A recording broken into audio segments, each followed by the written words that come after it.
everybody. So last year I was working on a series on this channel on how to record your own audiobook, and I never produced the final episode of that series, which is what I'm going to do today. And that is how to publish your audiobook by uploading to the platform Findaway Voices, which is what I used for the audiobook of my book Lily the Limpet Gets Lost. So you can check that one out if you want to have a look. Now, the reason that I never produced this final episode is that when I was working on that series, I was essentially filming it as I was going through the process. So I showed you recording the audiobook, I showed you editing the audiobook, and then my intention was to show you the final stage of uploading and publishing the audiobook. But I never finished working on the audiobook I was using in that series, which was Milk. And I don't know if I will go back to that project. I stopped working on it because I was working on it during lockdown when I had the kids around the house and homeschooling, and it was very difficult to get the quiet and focus that I needed. And I started to get very frustrated with that project. I ended up putting that to one side and working on some other things that needed to take priority, and as I say, I haven't gone back to that audiobook. I still have it, so at some point I may do, but right now it doesn't feel like the right thing to do. And what I don't want is, if you guys are looking for information and you've seen the other episodes, you haven't got that final thing, that final part of the puzzle of then how to publish that audiobook. So I wanted to go back to this series. I'm going to show you how to use Findaway Voices, how to put your audiobook onto there so that you've got all the pieces of the puzzle. So I hope you find this helpful. In the next little bit, I will go over to my laptop screen. So here we are logged into my Findaway Voices account. Now, before we begin, I did want to acknowledge that, yes, I have two projects in progress called Book and The Book. That's because I've already filmed this video twice and the audio didn't work. So hopefully third time lucky. But as you can see, in a moment, I'm going to set up a new project and walk you through how to fill in all the different fields and what you do to publish your audiobook on this platform. Before we get into that though, I wanted to tell you a few things about Findaway Voices. So I really like them because they're an aggregator, so I can use them to publish wide. What that means is they take my audiobook and they distribute it to lots of different places. It means I don't have to go direct to those platforms, and so it saves me a lot of time. Now, of course, there's a cost implication. So if you look here, it says you set the list price and keep 80% of the royalties on every sale. So they're taking 20%. And then they distribute to these platforms. So it's worth having a look through and making sure that they distribute to everybody that you would like them to. You might want to research other aggregators and see what they cost and who they distribute to. And if you do decide to use a different platform, this tutorial will still be helpful because the different platforms tend to have the same fields that you fill in. You're going to be doing similar things. They pretty much work the same way. So you can still use this as a walkthrough of what to write where and that kind of thing. Now, another thing that I'd like to mention at this point is that another good aspect of Findaway Voices is they can help you to create the audiobook in the first place. So if you haven't got on too well with that, or this is the way you would prefer to go, they can help you with narration and production and all that stuff. So you might want to do some more research on that aspect there. So going back to my profile, obviously, when you set up an account with them, you're going to have to put in all of your business information, so your name, your address, your bank account. You'll have to fill in some tax forms. And if you set up an account before with a company like KDP or Ingram Spark, you'll be familiar with the tax forms you have to fill in. I'm not going to go through them here. But there is information online, and actually they're not too complex on here. So just bear in mind you've got to do all of that before you can start setting up your audiobook. But in this tutorial, I want to focus on how to actually set up the project itself. Now, I will link below my previous episodes in the series, so if you want to look back at recording and editing and all of that stuff, you can. And I'd like to mention here that in episode 2, right at the end, I explain how to export your audio, and hopefully you've got it saved somewhere, titled so that you know what's where. So introduction, chapter 1, chapter 2, all of that stuff. So that should all be ready and sorted out before you're setting up a project here. So if you haven't got any project in progress, you'll have a button here that says something like create your first audiobook project, but obviously I've got these here and I can't delete them. If you've got any published books, they appear here. So that's where Lily the Limpet Gets Lost is. And you'll see that's published through Voices Plus. We'll come back to that in a bit. So because I've got some in progress, I go to this button up here that says New Project. Now this option isn't here yet. Here is what I was telling you about, so they can help you with narration and production. So you might want to use that option if that suits you, or if you've worked through this whole series and you have recorded an audiobook and you've got all those files ready, then as you see here, completely free to upload and distribute. So you're just giving them that portion of your royalties. So that's what we're going to go for. So upload my files. Now we're going to name our books. We've got book and the book. Let's go for a book. Here we go then, begin. So your title at this point is totally editable. If you're having a panic and realise you spelt something wrong, you can put that in there. Over here, you drop in your artwork. So as it says, we prefer PNGs that are 3000 pixels by 3000 pixels. An easy program to use to make sure you've got that file size would be Canva, but you could use lots of different programs to produce that, and you just drop your PNG there. Then in here, we could have a subtitle if you've got one. If you haven't, leave it blank. Is this title part of a series? Yes or no. If it's yes, you give the name of the series and what number the book is in the series. Then if we go down here, you can add supplemental material. So this is things like illustrations, maps, diagrams, maybe references, anything that you would like your reader, your listener, to have to supplement your book as they're listening to it. As it says, however, not all partners support supplemental material, so bear that in mind. And then you just press the plus and upload your PDF. Moving down here, your description is your blurb. So write that in there. You can have bold and italics and all that stuff if you would like. Your publisher name goes in here. You'll notice it says that you can't change this, so do make sure you've typed it correctly because that's not going to change. Then your author name, can't spell my own name, and your narrator name. Obviously it might not be you that narrated it or even you that wrote it, so put those in there. You can have multiple authors, multiple narrators. Moving down, the metadata, you can choose whether it's abridged or unabridged, what language is your book in, and then some keywords. So this is the search terms you want people to be typing in. So for example, if this was a book about gardening, then you might want to have garden, plant, horticulture. You might want to think about, it could say something like gift for gardener, or do you see what I mean? If somebody was searching for something like that. Anyway, your search terms go in there. Any awards your book has won. And then moving down, is it fiction or non-fiction? What grade level is it? So just choose the ones that you want.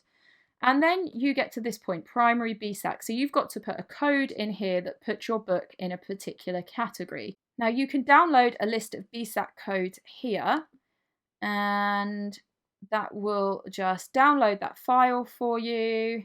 And then you can open that. And it comes up as just a long list of all the codes. So of course you could type in a search term. So for example, gardening, and there's all the different codes to do with gardening. So you could choose the appropriate one. Probably an easier thing to do is to go to the BSAC website, and they've got quite a good search function on there. So I'll link that below. That's probably the easiest way of finding the right code rather than this long list, which doesn't make very interesting reading. So then, if we go here, you type in your category and you can put any additional ones in here. That helps the people that are selling your book, the companies that are selling your book, to put your book into the right category, and it helps people searching for books that they like, so particular genres. Moving down, oh, and also we've had the choice all the way along each section. You can save that bit, so then you can come back to this. So just save as you go. Now down here, you have the choice of either using their complementary ISBN, which would mean then if you've used their ISBN and you want to distribute this book somewhere else, you can't use that same ISBN. So that's something to bear in mind because they own that. Whereas if you use your own, you can use that wherever you want in multiple places.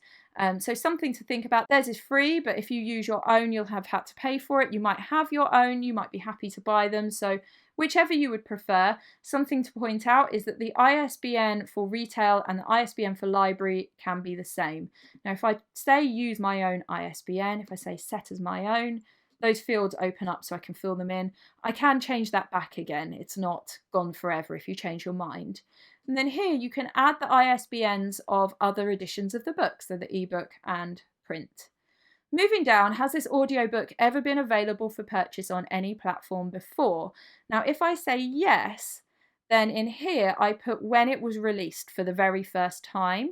And then here is the date you would like Findaway Voices to start to distribute it. If you say no, you put the date that Findaway Voices are to start distributing it, and the release date will automatically set as the same date. And as you see, it will not be available until that date. There we go. Moving down, the copyright. So the book that you have turned into an audiobook, when was the copyright year for that? So maybe it was 2020. And who owns it? I'm going to say it was me.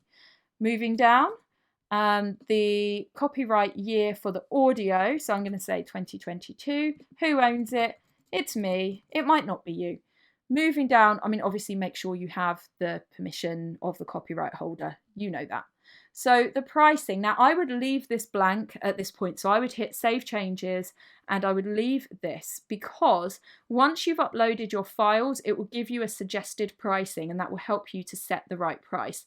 You'll notice the library list price is higher. That's because libraries pay more because multiple users will be downloading the book to listen to it. So they pay a little bit more. So yeah, I would leave this until you have uploaded your files.